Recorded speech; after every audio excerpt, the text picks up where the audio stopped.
ሰላም ጋይስ እንዴት ናችሁ? እንዴት ዋላችሁ? እንዴት አመሻችሁ? እኔ ያለሁበት እንደምነግራቸው በመቀሌ ነው ያለሁት። መቀሌ ከተንቤን አብያዲ ወደ መቀሌ መጣሁና ከዛ በኋላ ከመቀሌ ደግሞ አዲስ አበባ ልመጣ ነበር ሀሳቤ። ከዛ አዲስ አበባ ለመምጣት በባስ ነው 4000 ብር ይዤ ነው የመጣሁት። 4000 ብር ይዤ የመጣሁ ነበርና ከዛ ስጠይቅ ባስ ጣቢያ ሰላም ባስ ወይም ኖ ባስ ብዙ ባሶች አሉ። ስጠይቃቸው በቃ በሰው ሙሉ ተጨናንቀዋል። ደግሞ በቀን አንድ ባስ ነው የሚወጣው። ከዛ ከአዲስ አበባ የሚመጡ ባሶች የሉም። ከአንድ ሳምንት በኋላ ነው ይሉናል። ከዛ በኋላ ደግሞ እንዴት እንደሚደረግ ታውቃላችሁ? እኔ አሁን እንደምታዩኝ ፊቴ ምናምን ከስተዋል፣ ትንሽ ከፋኝ ማለት ነው። አንዳንድ ምቹ ሰውነት ያላቸው በቃ ትንሽ ፈካ ያላቸው ነፍሳቸው ጥሩ ሁኔታ ያሉ ሰዎች በቃ ሀብታም የሆነ ነገር ፊታቸው በቃ ሀብታም የሚጫወት ሰው ደግሞ ትኬት ይሰጣቸዋል። ለእኛ ግን ምን እንደሆነ የሆነ ነገር እንዳለው እየተሰማኝ ነው። በቃ አትወጥም፣ በቃ የለም እንደነገ ከነገ ወዲያ እንደዛ ይላል። ከዛ ደግሞ ባስ ጣቢያ ደግሞ ባሱ 58 ሰው ነው የሚይዘው።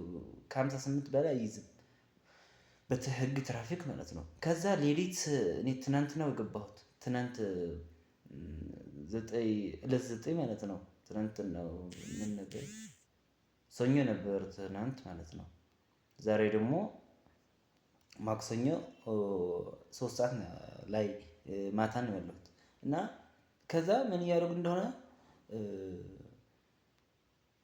ባሱ 58 ሰው ጭኖ እያለ በ3010 ማለት ነው 3000 ብር 3010 ብር ነው ታሪፍ። ከዛ ለጭማሬ ያስገቡታል።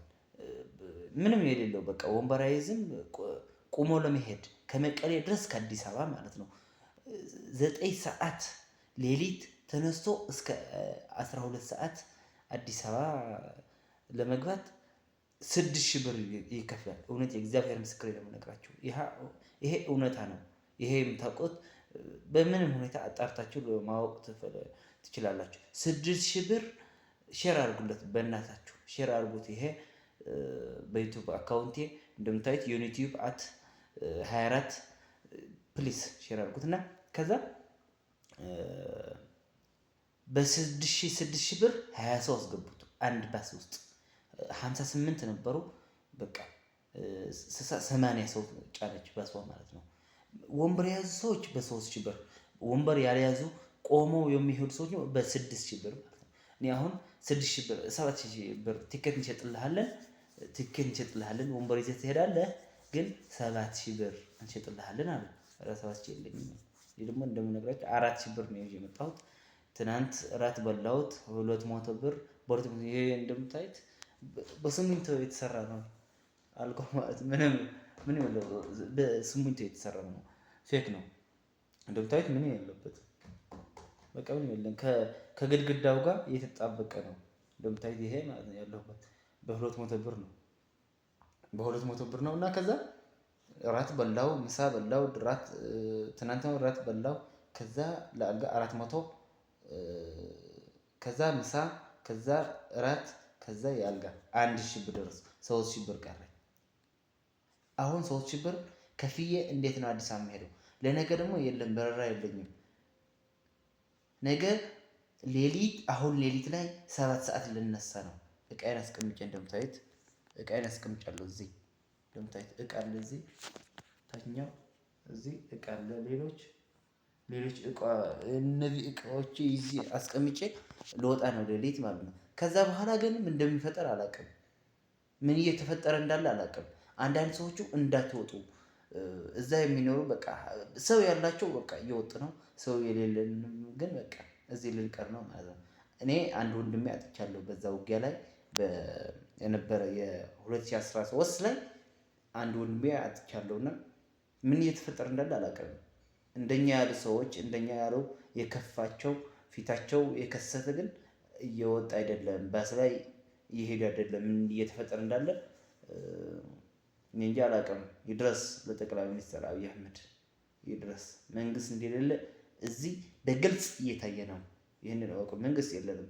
ፕሊስ የሆነ መፍትሄ አድርግልን። ፕሊስ መፍትሄ አድርግልን።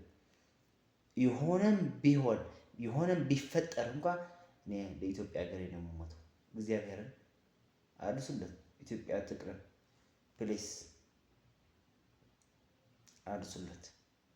አዎ ሰው ተጨናንቀዋል። ከሀገር እየወጣ ነው ከመቀሌ። በጣም አስገራሚ ሁኔታ። አየር ደግሞ በቃ ለአንድ ሳምንት ነው ቆጠረው ማለት ነው። ወረፍ በጣም ነው የበዛ። ከዛ ከአዲስ አበባ የሚመጣ ሰው ደግሞ ጠፋ፣ እየመጣ አይደለም ሰው ማለት ነው። ግን ነገር ግን ምን እንደሚደረግ አላውቅም። ባካችሁ ምን እየተፈጠረ እንዳለ በቃ እኔ ጨንቆኛል። አሁን ብሬ አጥቻለሁ። ምን እንደማድረግ ፕሊስ ሼር አድርጉልኝ። የሆነ በቃ የሚያግዝ ሰው ካለም ፊቴን አሳዝኖት እኔ የሚያግዘኝ ሰው ካለ ደግሞ ምንም ማድረግ አይችልም። እኔ ከፍቶኛል ትንሽ እራትም በቃ ምንም መናገር አልችልም። በቃ ምን እንደማደርግ ግርሞኛል። የሆነ ስራ ደግሞ እፈልጋለሁ። የሆነ ሆቴል ላይ አስተናጋጅም ቢሆን በቃ አልጋ የሚያስይዝ አልጋ እያለ ምናምንና ምግቡ በሆቴል ላይ ውስጥ ነው የምፈልገው። ታውቃላችሁ ስራ እፈልጋለሁ። አዲስ አበባ እመጣለሁ እንደምንም ብዬ እዚህም ብቆይም አዲስ አበባ ስራ እፈልጋለሁ። እባካችሁ ነው የምታውቁት ይህንን የምታዩት እባካችሁ በወንድማችሁ ለምናችሁ በስውሯ ማርያም በድንግል ወላዲተ አምላክ ለምናችሁ ፕሊስ አግዙኝ። የሆነ እንድመጣ ባላገኝ ብር እንኳን አዲስ አበባ መጥቼ ስራ እንዳገኝ ተባበሩኝ ወገኖቼ። አመሰግናለሁ። ደህና ደሩ ጋዶች።